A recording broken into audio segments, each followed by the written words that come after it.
Madhurawada PM Palem పిఎస్లోని Chaitanya college diploma first year చదువుతున్న రూపశ్రీ అమ్మాయి కాలేజ్ యాజమాన్యం ఒత్తిడి భరించలేక బలన్మరణం చేసుకున్నట్లుగా తల్లిదండ్రులు తెలియజేశారు. ఇప్పటివరకు కాలేజీ యాజమాన్యం ఎటువంటి స్పందన లేకపోవడం పట్ల పలు అనుమానాలకు తావిస్తోంది. తల్లిదండ్రులు తెలియజేశారు. కాలేజీ సిబ్బంది పెట్టిన ఇబ్బంది భరించలేకే ఆత్మహత్య చేసుకున్న Sri Chaitanya engineering college diploma first year చదువుతున్న రూపశ్రీ ఈ ఆత్మహత్య రాత్రి 1 గంట నుంచి 2 గంటల ప్రాంతంలో జరిగింది అని తోటి విద్యార్థులు తెలుపుతున్నారు. ఘటన అనంతరం పోలీసు వారికి కాల్ చేయగా అమ్మాయి మరిచింది అని తెలిసి పోస్ట్మార్టం కొరకు కేజీహెచ్కు తరలించారు.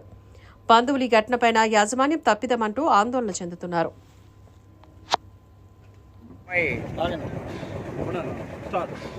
రూపశ్రీ అనే అమ్మాయి కొమ్మద్ది శ్రీ చైతన్య కాలేజీలో చదువుకుంటుంది.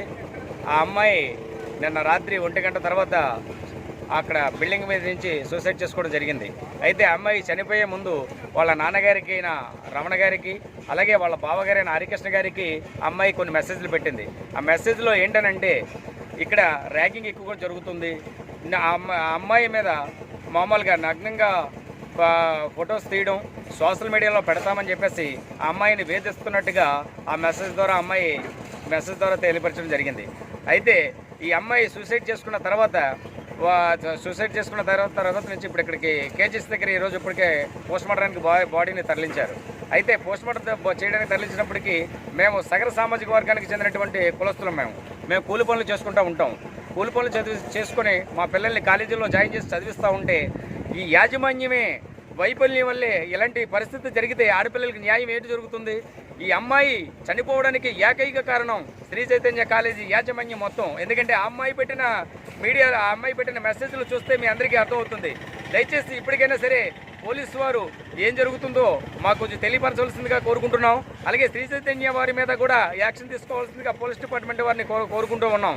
ఆ అమ్మాయికి న్యాయం జరిగేంత వరకు కూడా ఈ విషయం మీద ఎంతవరకైనా వెళ్తాం, పోరాడతాం, ప్రభుత్వం దృష్టికి తీసుకెళ్తాం, మాకు న్యాయం జరిగేలాగే చేకూర్చుకుంటామని చెప్తున్నప్పుడు పోస్ట్మార్టం అయిపోయిన తర్వాత కూడా అమ్మాయిని శ్రీ చైతన్య కాలేజీకి తీసుకెళ్ళడం జరుగుతుంది. యాజమాన్యం దగ్గర మేము ఒక ధర్నా చేయడానికి నిర్ణయం తీసుకున్నాం. మా సగర పెద్దలందరూ కూడా 1 గంటలో అక్కడికి అందరూ హాజరవుతున్నారు. వీళ్ళందరి ద్వారా కూడా అక్కడ యాజమాన్యాన్ని మేము నిలదీయడం జరుగుతుంది. యాజమాన్యం ఆ అమ్మాయికి జరిగినటువంటి అన్యాయం మీద యాజమాన్యం స్పందించి దీనికి పూర్తి బాధ్యత వహిస్తే తప్ప ఆ యాజమాన్యాన్ని మేము ఎంతవరకైనా ఎంతవరకైనా తీసుకెళ్తాం. మాకు కూడా కుల సంఘాలు ఉన్నాయి. ఇవన్నీ మేమే కల్పించినవో గొప్పల గురించో చేసేవి కాదు. ఒక ఆడపిల్లకి అన్యాయం జరిగింది, ప్రాణమైపోయింది. ఇప్పటికీ కూడా చైతన్య కాలేజీ ఇక్కడ ఆ అమ్మాయికి జరిగిన అన్యాయం మీద ఇప్పటికీ కూడా వాళ్ళ స్పందన లేదు. వాళ్ళు ఇద్దరు వచ్చారు కాలేజీ నుంచి. వాళ్ళు ఏం చెప్తారంటే అమ్మాయి సరిగా కాలేజీకి రాదు అని చెప్పేసి చెప్తున్నారు. ఆ అమ్మాయి ర్యాంక్ స్టూడెంట్, ర్యాంక్ వస్తేనే శ్రీ చైతన్యలో జాయిన్ అయింది. కావాలితే ఆ అమ్మాయి యొక్క స్టడీ సర్టిఫికేట్స్ అన్ని కూడా మీరు తీసుకొని చెక్ చేయవలసిందిగా ఈ సభముఖంగా మీ అందరికీ తెలియజేస్తూ ఉన్నాను. ఒక గంటన్నరలో మా సంఘాలన్నీ కూడా ఉమ్మడి 3 జిల్లాల్లో ఉన్నటువంటి సగర సంఘాలన్నీ కూడా ఇక్కడికి కేజీఎస్ దగ్గరికి అక్కడ చైతన్య కాలేజీ దగ్గరికి హాజరవుతున్నాయి.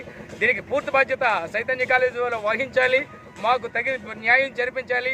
ఆ బాధ్యత వాళ్ళు వహించకపోతే ఆ కాలేజీ యాజమాన్యం కూడా వాళ్ళ మీద యాక్షన్ తీసుకోవాల్సిందిగా ప్రభుత్వాన్ని కోరుతున్నాం. అనకాపల్లి నుంచి కూటమి ఎంపీ అభ్యర్థిగా ప్రచారానికి సిద్ధమైన సీఎం రమేష్.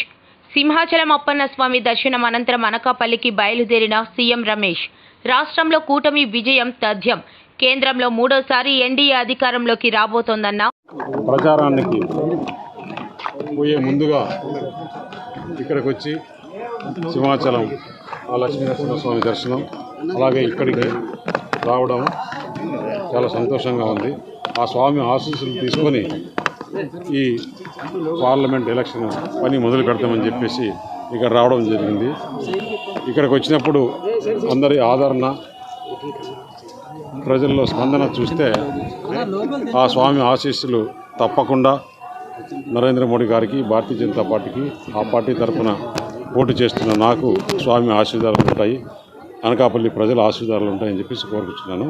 ఇప్పుడు ర్యాలీగా అక్కడికి వెళ్ళి అక్కడ కూడా పబ్లిక్ మీటింగ్ ఉంది. దాని తర్వాత మిగతా విషయాలని చెప్తాను.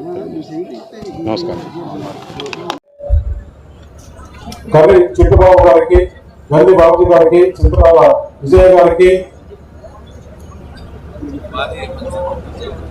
మాజీ పెద్దలు, మాజీ పార్లమెంట్ సభ్యులు అప్పుల చలపతిరావు గారికి, పివిజే కుమారరాజు గారికి,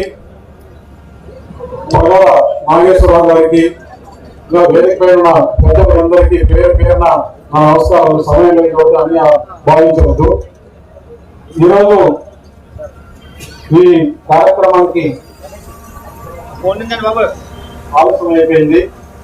నన్ను ఏదైతే పార్లమెంటు అభ్యర్థిగా ఎన్నిక చేసిన మన భారత ప్రధాని నరేంద్ర మోడీ గారికి, అలాగే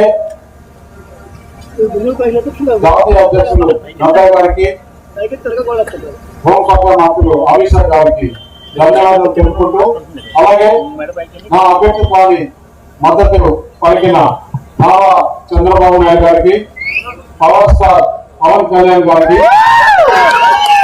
ధన్యవాదాలు తెలుపుకుంటున్నాను. నేను ఒకటే చెప్తున్నా, ఈ అనకాపల్లి రావడానికి కారణం భారతీయ జనతా పార్టీ పొత్తులో భాగంగా నువ్వు అనకాపల్లి పోతే బాగుంటుంది, అక్కడ ఆ ప్రాంతం చాలా వెనుకబడి ఉంది, నువ్వు డెవలప్ చేసేందుకు బాగుంటుంది అని చెప్పేసి పార్టీ చెప్తే నేను ఇక్కడికి రావడం జరిగింది. అలాగే మొన్న ప్రధానమంత్రి గారు చిరుకూరుపేట సభలో వచ్చినప్పుడు కొందరు రాజకీయాలు అప్పుడే ఉన్నారు, మిగతా నాయకులు కూడా ఉన్నారు. ప్రధానమంత్రి గారు దిగి వెళ్ళేటప్పుడు आप అనకాపల్లి जाना जीत के आना उधर डेवलपमेंट करना అంటే మీరు అనకాపల్లి పోవాలి, గెలిచి రావాలి, అక్కడ అభివృద్ధి చేయాలి అని చెప్పడం జరిగింది. నేను ఒకటే చెప్తున్నా, నాకు అనకాపల్లి ఎప్పుడైతే భారతీయ జనతా పార్టీ మీరు అక్కడికి వెళ్ళాలని చెప్పినప్పుడు సరే అనకాపల్లి గురించి మొత్తం వివరాలు సేకరించారు. వివరాలు సేకరిస్తే ఇక్కడ యువత చాలా పెద్ద ఎత్తున ఉంది. మిగతా కాన్స్టిట్యూషన్లో మొత్తం 25 నియోజకవర్గాల కన్నా అనకాపల్లి నియోజకవర్గంలో యువత ఎక్కువగా ఉంది. రమేష్ గారికి స్వాగతం.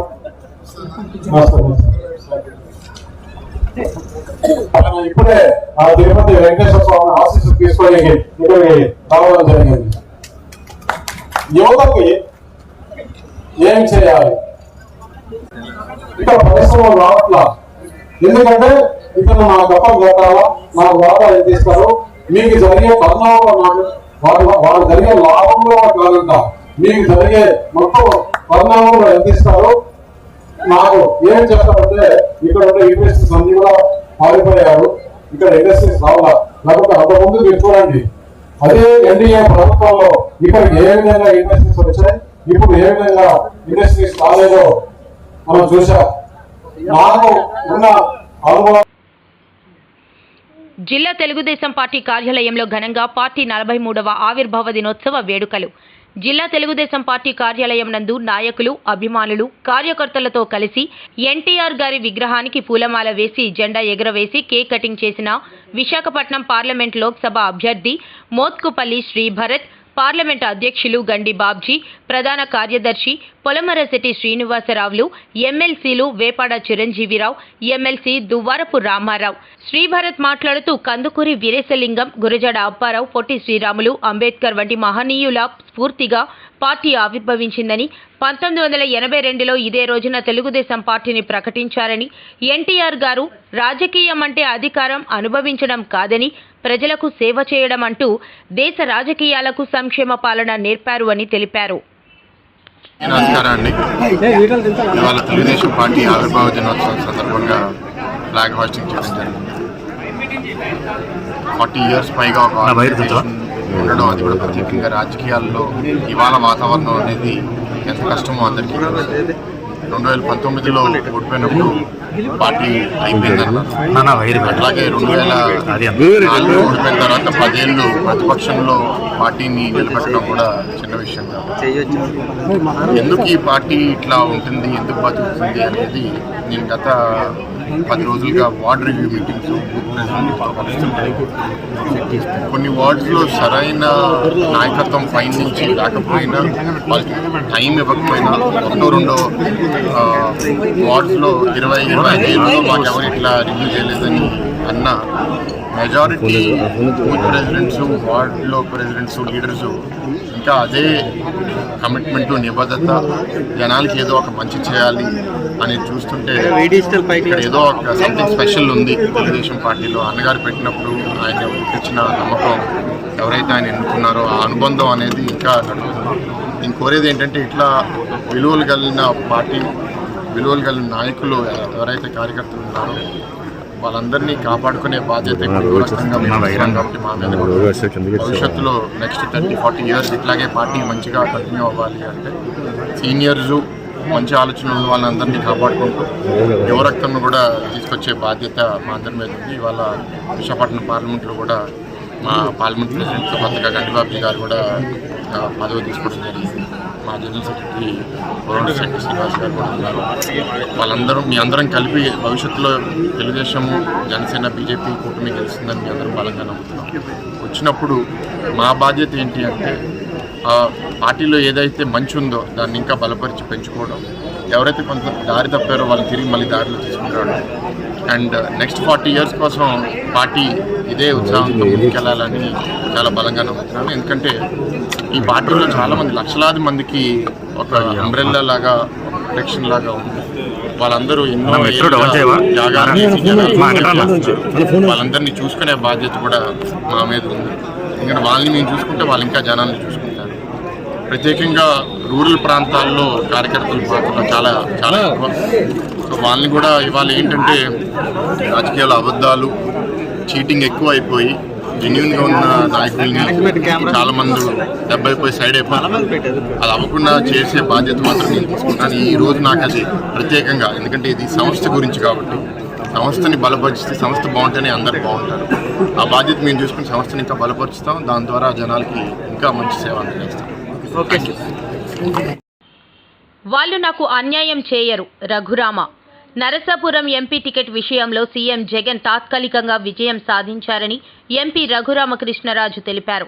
మోదీ, చంద్రబాబు, పవన్పై పూర్తి విశ్వాసం ఉందని, వారు తనకు అన్యాయం చేయరని పేర్కొన్నారు. ఖచ్చితంగా తనకు నరసాపురం టికెటే వస్తుందని ధీమా వ్యక్తం చేశారు. జగన్ను ద్వేషించే అందరికీ ఈ నమ్మకం ఉందన్నారు. బీజేపీ రాష్ట్ర నాయకత్వంతో పరిచయం లేకపోవడంతోనే అంతరం వచ్చి ఉండొచ్చని అభిప్రాయపడ్డారు. ఇటువంటి పార్టీకి ఓటు వేయొద్దు ఎట్టి పరిస్థితుల్లోనూ అని మరి చాలా స్పష్టంగా కూడా తను చెప్పింది. 2019లో ఈ బాబాయిని, అంటే నా తండ్రిని చంపి ఆ ఎన్నికల్లో ఆ సభాన్ని అడ్డం పెట్టుకుని నువ్వు నెగ్గావు. మళ్ళీ ఆ కేసు అపరిష్కృతంగా ఉంచి మళ్ళీ అదే బాబాయిని ఆఖరికి తిను భర్తే హత్య చేశాడు అన్నట్టుగా అర్థం తీసుకొస్తూ మరి ఇన్ని మాటలు నువ్వు మాట్లాడి మళ్ళీ అదే సభ మీద రాజకీయ లబ్ధి పొందాలని చెప్పి నువ్వు చూస్తున్నావు, సిగ్గులేదా అని చెప్పి ఆ అమ్మాయి ప్రశ్నించిన తీరు అత్యంత ముదావరు. మగువలు తను చూసి గర్వపడాలి, సునీతను చూసి గర్వపడాలి. ఇటువంటి బ్రహ్మ రాక్షసుని రాజకీయంగా నేను అతను చేస్తున్న తప్పుల్ని ముందు నుంచి కూడా ఎదిరిస్తున్నా, ప్రజలకు నిజాలు చెప్తున్నా. అలాగే తన తండ్రి హత్య విషయంలో మరి అంత దారుణంగా వ్యవహరించి షాక్ చెందుతాను. నాకు చాలా పరిచయం, నాకు బాగా తెలుసు. భర్త రాజశేఖర్ నేను మంచి స్నేహితులు. మరి షాక్ తిని కొన్ని నిజాలు తెలుసుకున్న తర్వాత ఇది ప్రజలందరికీ నిజం తెలియాలి అని చెప్పి సిబిఐని హైకోర్టుకి వెళ్ళి సిబిఐకి ఆ కేసు వచ్చేలాగా చేసి ఇవన్నీ చేశారు. హూ కిల్ బాబాయ్ గురించి మాట్లాడాను ఇలాక. హూ సేవ్డ్ అబ్బాయి? అబ్బాయి అంటే ఇక్కడ అవినాష్ రెడ్డి అరెస్ట్ కాల. మరి తండ్రి గారు అరెస్ట్ అయ్యారు, శివశంకర్ రెడ్డి గారు అరెస్ట్ అయ్యారు, ఇంకా చాలామంది అరెస్ట్ అయ్యారు. కానీ అదే ఛార్జ్ షీట్లో ఏ అభియోగాలు అయితే మరి వీరి మీద ఉన్నాయో పోలీస్ సహాయ నిరాకరణ చేశారు. అంటే అంత పోలీస్ సహాయ నిరాకరణ సేవుడ అబ్బాయి అంటే మరి అబ్బాయి బ్రదర్ ఇంకో అబ్బాయే లోకల్ పోలీస్ ఢిల్లీ కంట్రోల్లో ఉండదు కదా. సో చాలామంది ఢిల్లీని కూడా ఆడిపోసుకుంటారు. తప్పది. లోకల్ పోలీస్ జగన్మోహన్ రెడ్డి కంట్రోల్లో ఉన్న లోకల్ పోలీస్ అప్పుడు ఎస్పీ కిరణ్ గారు నాట్ రాంగ్ అదే మరి వాళ్ళు అమ్మమ్మమ్మ లాండ్ ఆర్డర్ ప్రాబ్లం వస్తుందని జరుగుతున్నదంతా డ్రామా స్పష్టంగా తెలుస్తాం. ఒంట్లో బాగోకపోతే ప్రాణాపాయ పరిస్థితుల్లో ఉంటే ఎవరైనా తలపోటు వస్తేనే హైదరాబాద్ అప్పులో వెళ్తున్నారు, కర్నూలు హాస్పిటల్లో పెట్టారు. ఏదో స్టంట్ చేశారన్నారు, చేశారో లేదో తెలియదు. అక్కడ 4 రోజుల నుంచి మరి సిబిఐ వాళ్ళు అరెస్ట్ చేయాలని చెప్పి అభ్యర్థించి మరి వాళ్ళు హాస్పిటల్లో వైద్యం ఎన్నాళ్ళు కొనసాగిందంటే ఆయనకి హైకోర్టులో బెయిల్ వచ్చేదాకా నో కోర్స్ స్టెప్స్ అని ఒక ఆర్డర్ వచ్చేదాకా ఈ హాస్పిటల్ డ్రామా జరుగుతూ ఉంది. ఎప్పుడైతే ఇక్కడ బెయిల్ వచ్చిందో ఈవిడ ఆరోగ్యం అవినాష్ రెడ్డి గారు తల్లి గారికి ఆరోగ్యం కుదిరిపడింది, చక్కగా ఉన్నట్టు చెప్తాను. సో ఇదంతా మన కళ్ళు ఎదురుకుండా చూసాం. ఈ డ్రామా వెనుక ఉన్నది అబ్బాయి కజిన్ బ్రదర్ అయిన ముఖ్యమంత్రి. సో కిల్ చేసింది ఈయనకు అనుసరణలో జరిగిందా, ఈయనకి తెలియకుండా జరిగితే సేవ చేస్తాడంటే మరి చంపిన వెంటనే ఈయనకి చెప్పిన మాట వాస్తవం. తమది విజన్, జగన్ది పాయిజన్ అని తెదేపా అధినేత చంద్రబాబు అన్నారు. ఆయన పని దొంగ, దోపిడీదారుడని వ్యాఖ్యానించారు. నంద్యాల జిల్లా బనకానపల్లెలో నిర్వహించిన ప్రజాగళం ప్రచార యాత్రలో చంద్రబాబు మాట్లాడారు. భావితరాల భవిష్యత్తు కోసమే భాజపా జనసేనతో పొత్తు పెట్టుకున్నట్లు చెప్పారు. మొన్నటి వరకు పరదాల చాటున జగన్ తిరిగారు. ఇప్పుడు జనాల్లోకి వస్తే వారు పారిపోతున్నారు. వివేక హత్య కేసులో చెల్లిని జైలుకు పంపాలని చూస్తున్నారు. ఎన్నికల్లో సానుభూతి కోసం గతంలో కోడికత్తి డ్రామా ఆడారు. ఇప్పుడు తాడేపల్లి ప్యాలెస్ నుంచి డబ్బులన్నీ కంటైనర్లో తరలిపోతున్నాయి. మద్యం, ఇసుకలో మెక్కిన డబ్బుతో ఓట్లు కొనాలని అనుకుంటున్నారు. ఎవరో కట్టిన దానికి జగన్ రిబ్బన్ కటింగ్ చేస్తారు. 3 రాజధానులు చేశానని ఆయన చెబుతున్నారు. కొన్నిసార్లు నేను అడిగితే మీ అకౌంట్ కొడుతున్నారు. నేను అడుగుతున్నా, మీ ప్రావిడెంట్ ఫండ్ మీ డబ్బులది, అందులో డబ్బులు తీసుకునే పరిస్థితిలో మీరున్నారా అని మిమ్మల్ని అడుగుతున్నా. వాళ్ళు లేరు. అందుకే నేను వచ్చా, ప్రజాగళం పేరుతో వచ్చా, సింహ గర్జన చేయడానికి వచ్చా, శంకారావం పూరించడానికి వచ్చా, ప్రజల్ని చైతన్యవంతులు చేయడానికి వచ్చా, అన్ని వర్గాల్లో చైతన్యం తీసుకొచ్చి వైఎస్ఆర్ కాంగ్రెస్ పార్టీని చిత్తుగా ఓడించడానికి వచ్చా, ఓడించడమని చెప్పడానికి వచ్చాను. మీరు సిద్ధమా అని మిమ్మల్ని అడుగుతున్నా.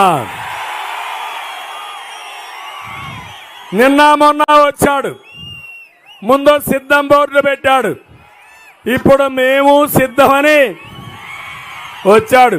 మా తమ్ముడు అడుగుతున్నాడు, తాగునీళ్ళు ఇవ్వలేని మీరు ఎన్నికలకు వచ్చారు. ఈరోజు సాగునీరు ఇవ్వలేని మీరు ఎన్నికలకు వచ్చారు. మీరు కర్నూలులో నిన్నే చూశాను, తాగేదానికి నీళ్లు లేక, స్నానానికి నీళ్లు లేక.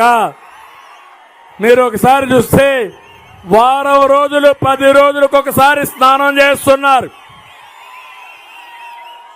ముఖ్యమంత్రిని అడుగుతున్నా, ఈరోజు నువ్వు కడుక్కోవడానికి కూడా నీళ్లు లేవు ఈ రాయలసీమలో. అవునా కాదా? నీళ్లున్నాయా రాయలసీమలో? అందుకే మీరు ఒకసారి చూస్తే జగన్మోహన్ రెడ్డి మొన్నటి వరకు పరదాలు పెట్టుకొని తిరిగాడు. ఆకాశంలో తిరిగితే కిందన చెట్లు కొట్టేశారు. అదే సమయంలో అన్ని స్కూళ్ళన్నీ మూయించి బలవంతంగా మనుషులు తీసుకుపోయారు, కూలీ మనుషుల్ని. నిన్న కూడా తీసుకుపోయారు. నిలిచారా మనుషులు అక్కడ? ఉన్నారా మనుషులు అక్కడ? ఎందుకు లేరు? సాయంత్రం పూట మీ మీటింగులు వెలవెల, మీ యాత్ర తుస్సైపోయింది. మంచి మధ్యాహ్నం, మిట్ట మధ్యాహ్నం మా ప్రజానీకం, మా ఆడబిడ్డలు మేము పోరాటానికి సిద్ధం, మిమ్మల్ని ఓడించడానికి మేము సిద్ధమని నిర్ణయించుకొని ఎన్నికల యుద్ధానికి వచ్చారు. అవునా కాదా?